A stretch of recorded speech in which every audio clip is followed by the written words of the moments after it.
தருண்குமரன். Start. Hi எல்லாத்துக்கும் வணக்கம். என் பேர் வைஷ்ணவி. என் பேர் யோகிதா. நான் வந்து இப்போ 5வது முடிச்சுட்டு 6வது போக போகிறேன். அது மாடல் ஸ்கூலில் வந்து அட்மிஷன் போட போகிறேன். நானும் 5வது முடிச்சுட்டு 6வது போக போகிறேன். மாடல் ஸ்கூல் அட்மிஷன் போக போகிறேன். நாங்கள் வந்து இங்கே வந்து மலை உச்சியில் தான் இருக்கோம். நான் நேற்று ஒரு வீடியோ போட்டிருந்தோம் இல்லையா, அதே மாதிரி தான் வேறு மலை உச்சியில் வீடியோ. அடுத்து வந்து சுற்றி இருக்கிற இயற்கையை பாருங்களேன். வீடியோவில் சீரியஸ் மாட்டாடுங்க.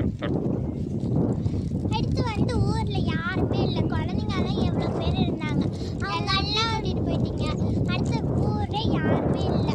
அடுத்து பெரியவங்களும் போயிட்டீங்க. இப்போ வந்து வயசானவங்க தான் இருக்கிறாங்க. அடுத்து அருணனை மட்டும்தான் இருக்கிறாங்க. அவங்களுக்கு கல்யாணம் பண்ணணுமா, ஒருத்தவங்க வரணுமா. சரி, எல்லாரும் நம்ம ஊருக்கே வந்துருங்க. இயற்கை காட்சிலாம் நல்லா இருக்கு, எவ்வளோ அமைதியாக இருக்கு பாருங்க. நம்ம ஊரில் எவ்வளோ சந்தோஷமா இருந்துச்சு. இந்த ஊர்ல வந்து வெளிச்சோடி போயிடுச்சு. அடுத்து நம்ம இந்த மாதிரி மலை மேலே வந்து உட்காந்துட்டு இருக்கோம். ஜாலியாக தான் இருக்கு. அடுத்து வந்து இங்கே எவ்வளோ பச்சை பசேன்னு இருக்கு, மாடு எப்படி மேயுது. அடுத்து காத்தெல்லாம் நல்லா அடிக்குது. நீங்கள் வரலாம் இல்லையா? ஏரி இருக்கு, மலை இருக்கு, ஆறு இருக்கு. ஏரி இருக்கு, மலை இருக்கு, ஆறு இருக்கு, வாய்க்கால் இருக்கு, கூட எல்லாமே இருக்கு. அடுத்து கோயில் கூட தான் இருக்கு. என்னதான் இங்க இல்ல, இதெல்லாம் சம்பாதிச்சதெல்லாம் கொண்டு வந்து இங்க இருந்தே வேலை செய்யுங்க. ஊரே காலி ஆயிடும். இங்க இருந்தே வேலை செய்யுங்க, இல்லைன்னா ஊரே காலி ஆயிடும். இப்படியே முக்கால்வாசிக்கு மேல காலி வந்துருங்க, ரொம்ப ஜாலியா இருக்கலாம். நம்ம அருணனக்கார் கல்யாணம் பண்ணி வைக்கணுமா, பொண்ணு வைக்கணும். பொண்ணு பார்த்து வைக்கிறதுக்கு ஹெல்ப் பண்ணுங்க. சரி, பாய் சொல்லுங்க. பாய். ஆவுமலர் தருண்குமரன். உங்க பேர் சொல்லுங்க. என் பேர் வைஷ்ணவி. என் பேர் யோகிதா. பாய், குட் பாய், see you. என் பேர் வந்து வைஷ்ணவி. என் ஃப்ரெண்டு பேர் வந்து யோகிதா. எங்க அண்ணா பேர் வந்து அருணண்ணா.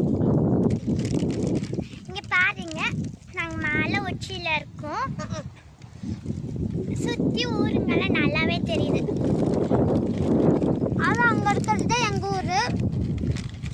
அந்தாட்ட சுற்றி போனால் பெரும்பாலும் சின்னப்பட்டி, தருமபுரி, ராப்பமங்கரி எல்லா ஊருமே தெரியும். அப்படிப்பட்ட இடத்துக்கு தான் நாங்கள் வந்திருக்கோம். சின்னப்பட்டி போன ஊர் இடத்துல வச்சுருந்தே.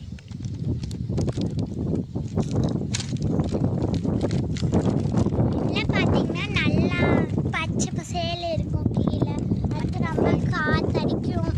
உங்களுக்கு பார்த்தாலே நல்லா தெரியும். இந்த மாதிரி ஒரு இடத்துக்கு வரணும்னு உங்களுக்கே ஆசையாக இருக்கும். ஆமாம் தானே?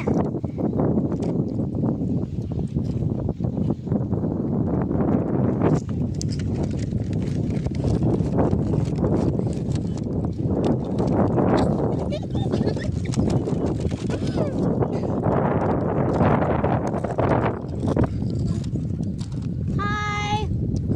அடுத்து ஒரு மலை உச்சியில் ஒரு கோயில் தெரியும் பாருங்க.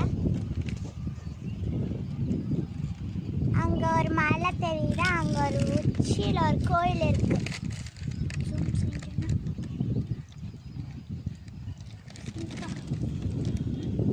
சின்னதா ஒரு கோயில் தெரியும் பாருங்க.